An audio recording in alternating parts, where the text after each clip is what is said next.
आज इस वीडियो में हम जानेंगे TDS on cash withdrawal under section 194N। तो ये क्या कहता है सेक्शन, आप जब विड्रॉ करते मनी तो किस तरीके से टीडीएस आपको डिडक्ट होता है, और काफ़ी सारे क्वेश्चन आंसर इसमें लेंगे जिससे जो क्लियर हो जाएगा पूरा सेक्शन। तो सबसे पहले ये सेक्शन क्यों इंट्रोड्यूस किया गया। So to discourage cash payment the union budget 2019 has introduce section 194N। जो गवर्नमेंट का मोटो है कि कैश पेमेंट को, कैश ट्रांजेक्शन्स को कम से कम करना है, तो यूनियन बजट 2019 में ये जो सेक्शन है इंट्रोड्यूस किया गया। According to section 194N of the act, TDS has to be deducted if sum or aggregate of sum withdrawn in cash by a person in a particular financial year exceed। तो इसमें अगर जो नीचे हम आप पढ़ेंगे, अगर उस लिमिट से ज़्यादा उसने कैश विड्रॉल किया है तो उस पर टीडीएस कटेगा। So first, ₹20 lakh if no ITR has been filed for all the three previous assessment year. अगर उसने पिछले 3 असेसमेंट ईयर के लिए अगर ITR फाइल नहीं किया है तो उसका लिमिट है 20 लाख रुपए। और ₹1 crore if ITR has been filled for all or any of the 3 previous assessment year। ये लिमिट आपकी बढ़ जाएगी अगर आपने पिछले 3 साल के लिए ITR अगर आपने फाइल किया है, तो ये जो लिमिट है वो 20 लाख से जो बढ़कर है वो 1 करोड़ की हो जाएगी। Now second, who deduct TDS on cash withdrawal under section 194 of the act. तो इस TDS के जो तहत है कौन है इसमें जो TDS डिडक्ट करता है। तो जो TDS is deducted by the banks, private, public और कोऑपरेटिव और पोस्ट ऑफिसेस। तो जो TDS डिडक्ट करेगा, बैंक करेगा, वो प्राइवेट हो सकता है, पब्लिक हो सकता है, कोऑपरेटिव बैंक्स हो सकते हैं, पोस्ट ऑफिस हो सकता है। The TDS is deducted when making any cash payment to any person in excess of 20 lakhs or 1 crore as the case may be from his her account maintained with such banks or post office। जो TDS होगा वो cash payment पे deduct हो जाएगा 20 लाख या 1 करोड़ जो भी उसकी लिमिट होती है उसके अकाउंट से। Okay, now third one is to whom is TDS on cash withdrawal under section 194N of the act is not applicable। तो जो ये सेक्शन है किन किन लोगों पर, किन किन पर्टिकुलर कंसर्न पर एप्लीकेबल नहीं होता है, तो यहाँ पे इन्होंने गवर्नमेंट ने इसमें जो सेक्शन में है वो दिया हुआ है। तो फर्स्ट वन इज सेंट्रल और state government, second one is private और पब्लिक सेक्टर बैंक, यानी cooperative bank, post office, business. और इसके अलावा इन्होंने आरबीआई के कंसल्टेशन में जो ये गवर्नमेंट जो है कुछ नोटिफाई करती है तो वो नोटिफाई किए हुई है business correspondent of any bank, white label ATM operator of any bank, central government specify commission agent, trader operating under agriculture product marketing committee, authorize dealer and franchisee agent, sub agent and full fledged money changer licensed by the RBI और any other person notified by the government in consultant with the RBI। तो इन लोगों पे नहीं लगता है, central state government पे नहीं लगेगा, प्राइवेट और पब्लिक सेक्टर बैंक पे नहीं लगेगा, कोऑपरेटिव बैंक, पोस्ट ऑफिस। तो इन लोगों पे जो है TDS अगर ये कैश विड्रॉल करते हैं तो इन पे सेक्शन एप्लीकेबल नहीं होता है। इसके अलावा जो RBI नोटिफाई कोई पर्सन जो है नोटिफाई किया है गवर्नमेंट ने इन कंसल्टेशन विद RBI, तो उस पर भी जो TDS है वो नहीं कटेगा।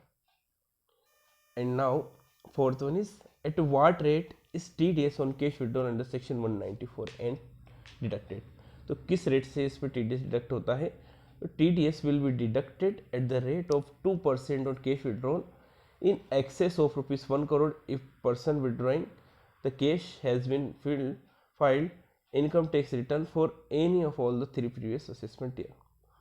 जो TDS होगा ना वो 2% से डिडक्ट होगा यदि उसने सारे 3 असेसमेंट ईयर के अगर उसने रिटर्न फाइल किए हैं, तो जो TDS होगा ना वो 2% से डिडक्ट होगा। नाउ सेकंड क्या है इसमें, TDS will be deducted at 2% on cash withdrawal of more than 20 lakhs and 5% for withdrawal exceeding 1 crore if person withdrawing the cash has not filed ITR for any of the three assessment year. अब जब पिछले 3 सालों के assessment year के return अगर file नहीं किए हैं तो इसमें लिमिट जो रहेगी वो 2% रहेगी 20 लाख से लेके 1 करोड़ तक। और जब उसका जो मनी विड्रॉल अगर 1 करोड़ के ऊपर हो जाएगा तो जो परसेंटेज है वो हायर हो जाएगा और 5% से TDS डिडक्ट होगा। आई थिंक ये क्लियर है। तो वापस से इसमें समझ लेते हैं। अगर उसने पिछले 3 असेसमेंट ईयर के रिटर्न फाइल किए हैं तो जो TDS का रेट है वो 2% है 1 करोड़ के ऊपर। ओके। और अगर पिछले 3 असेसमेंट ईयर के उसने ITR फाइल नहीं किए हैं तो सबसे पहले जो नुकसान होगा उसका वो होगा कि 20 लाख तक के अमाउंट पे भी उसको TDS डिडक्ट होगा। 20 लाख का जो लिमिट है वो हो जाएगा, 1 करोड़ का नहीं रहेगा। तो 2% से TDS डिडक्ट होगा 20 लाख से लेकर 1 करोड़ तक। और जैसे ही वो व्यक्ति 1 करोड़ से ऊपर का कैश विड्रॉल करता है तो ये जो लिमिट है, ये जो TDS का रेट है वो 2 से बढ़कर 5% हो जाएगा। अब कुछ क्वेश्चन आंसर ले लेते हैं इसमें क्या क्या क्वेश्चन आंसर हो सकते हैं। इसके अलावा आपके भी अगर इसमें कुछ क्वेश्चन आंसर हो तो आप कमेंट बॉक्स में पूछ सकते हैं, मैं ट्राई करूंगा उनका आंसर देने का। तो first one is whether I will be able to claim TDS credit at the time of filing ITR। क्या मुझे जब मैं ITR फाइल करूंगा तो इसका TDS क्रेडिट मुझे मिल जाएगा? तो बिल्कुल आपको निश्चिंत रहिए, इसका जो क्रेडिट है आपको मिल जाएगा। Second, an account holder in state bank of India has already withdrawn ₹99,50,000 during the year. He further takes out ₹2 lakhs during the month of March. What will be the amount of TDS? एक account holder है state bank of India में, उसने 99,50,000 withdraw कर चुका है अभी तक। अब मार्च में आता है 2 लाख रुपए और निकालता है तो इससे जो है उसका 1 करोड़ का लिमिट क्रॉस हो गया है। इसमें मान के चल रहा है कि इसने पिछले 3 असेसमेंट ईयर के ITR फाइल किए हैं। तो इसमें TDS का जो रेट है वो क्या रहेगा, कितने अमाउंट पे वो TDS कटेगा। तो सबसे पहले कैश ऑलरेडी विड्रॉल उसने किया है 99,50,000। फर्दर उसने रिक्वेस्ट गया है कैश विड्रॉल करने के लिए 2 लाख रुपए के लिए। तो जो टोटल है वो हो गया 1,01,50,000 रुपये। अब इसमें से हम 1 करोड़ माइनस कर देंगे जो लिमिट है उसकी, तो जो बैलेंस बचेगा वो 1,50,000। इस पे जो TDS एट द रेट 2% हो जाएगा तो उसका जो TDS का डिडक्शन होगा वो हो जाएगा 3,000 रुपये का। Now third one is section 194N is applicable when an amount is withdrawn from one or more accounts maintained with the same bank। हाँ, अब इसमें जानते हैं हम कि क्या इसकी जो लिमिट है, आप एक बैंक में अलग अलग अकाउंट चलते हैं, उसका सेविंग अकाउंट है, करंट अकाउंट है, OD अकाउंट है, अलग अलग अकाउंट है एक ही व्यक्ति के एक ही बैंक में। तो ये क्या पर अकाउंट काउंट होगा, किस तरीके से काउंट होगा? तो ये उस बैंक में जितने भी अकाउंट है सबका मिलाकर काउंट होगा। ये 1 करोड़ लिमिट अलग अलग अकाउंट के लिए इंडिविजुअल लिमिट नहीं है। तो अगर उसने अलग अलग अकाउंट से, मान लीजिए सेविंग अकाउंट से 50 लाख रुपए निकाल लिए, करंट अकाउंट से उसने 51 लाख रुपए निकाल दिए उसी बैंक से, तो उस पर जो ये TDS का जो सेक्शन है एप्लीकेबल हो जाएगा 194N। Fourth one is mister XYZ has withdrawn cash from the following banks during the financial year. Mister XYZ ने फॉलोइंग जो नीचे बैंक दिए हैं अलग अलग बैंक से अलग इतने इतने रुपए निकाल ले, तो क्या सेक्शन एप्लीकेबल होगा या नहीं होगा? देखते हैं।